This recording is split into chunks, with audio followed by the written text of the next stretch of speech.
मैं stock market में last 1.5 साल से काम कर रहा हूँ सर। इंट्राडे भी करता हूँ और अपना पोर्टफोलियो भी कर रहा हूँ सर। एक चीज़ ही पेनी स्टॉक्स का सिलेक्शन कैसे करते हैं सर आप? जैसे आपने पूछा मैं कैसे पेनी स्टॉक सिलेक्ट करता हूँ, तो मैं नहीं करता हूँ। मेरे को पेनी स्टॉक्स में इंटरेस्ट ही नहीं है।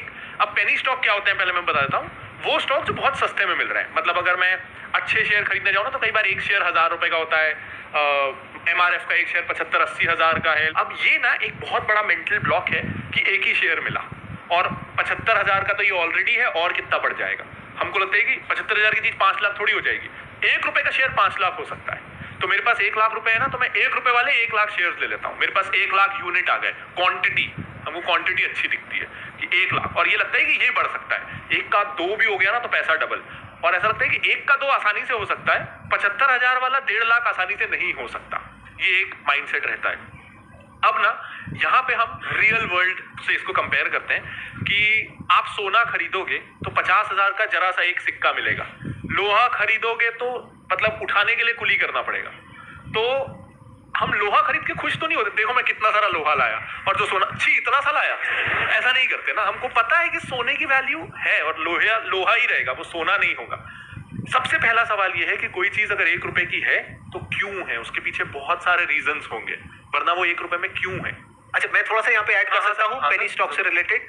हजारों में से कोई एक कंपनी होती है जो 1 रुपए से बढ़ करके 100 रुपए हो गई, 1000 रुपए हो गई, और हमारा दिमाग यही चलता है कि मेरा भी हो सकता है। सेम जैसे लॉटरी के केस में होता है, सेम जैसे गैम्बलिंग में होता है कि वो गैम्बलिंग में अमीर हो गया। मेरी एक बात ध्यान से सुनना, और अगर हो सके तो इसको याद रखना। ये थोड़ी सी अलग है उससे जिस तरह से हम लोगों का माइंड ऑपरेट करता है।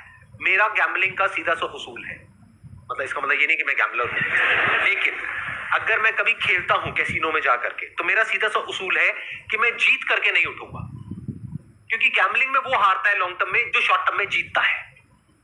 गोवा में एक कैसीनो में हम गए और वहां पर 1000-2000 रुपए से शुरू किया, 75 हजार रुपए आ गए। उसके बाद मेरे पास में 2 ऑप्शन थे। सारे जो प्रोफेशनल गैम्बलर्स होते हैं ना वहां पे, जुआरी, वो आ गए मेरे पास में, यहाँ पे कान के पास, इतना पास आ जाते, गंदा लगता है कई बार। पीछे से आप कभी गए हो कैसीनो में? आपने देखा होगा क्या माहौल होता है, बदबू आ रही है दारू की, इसकी उसकी, और आ करके उठ जाओ निकल जाओ, बहुत है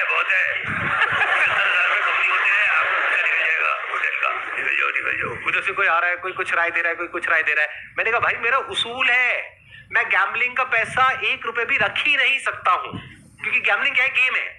जैसे कोई गेम खेलने जाते हो, जैसे किसी अम्यूजमेंट पार्क में गए तो वहां जाकर के ये पूछते हो कि भैया मेरे को कितने पैसे मिलेंगे, पैसे देते हो ना।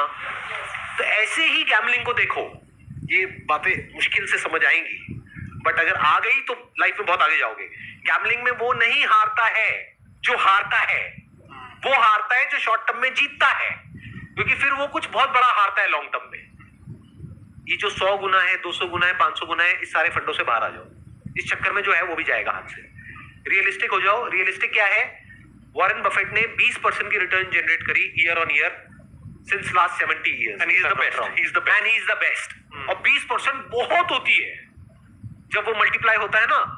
तो मेरी जो एक्सपेक्टेशन है वो है कि जो इन्फ्लेशन है उससे मुझे 5% ऊपर चाहिए। तो मानो आज अगर 7% है, 12% की रिटर्न आ जाती है, मैं बहुत खुश हूं। तो दिमाग ये लगाओ कि 12% कैसे आए, 15 कैसे आए। इन चक्करों में मत पड़ो कि मैं इसको इतना मल्टीप्लाई कर दूंगा, उसमें पड़ गए तो फंस जाओगे। हाँ, छोटा मोटा अमाउंट जो है आपकी सेविंग का वो आप लगा रहे हो, उसमें कोई दिक्कत नहीं है। बिल्कुल ऐसा है, आपने लाख रुपए महीने का कमाया, उसमें से 2000 रुपए की लॉटरी की टिकट खरीद ली, दैट इज ओके। लग गई तो लग गई, नहीं लगी तो नहीं लगी। इस माइंडसेट से कर रहे हो तो ठीक है। बट अगर अपने आप को ये समझ करके कर रहे हो कि किसी और ने नहीं देखा इस स्टॉक को, मैंने डिस्कवर किया है और अब मैंने इस पे पैसा लगाया, अब देखो क्या होगा। आज ये 1 रुपए का है, कल 100 रुपए का होगा। अरे भाई 1 रुपए का 10 पैसे का भी हो सकता है।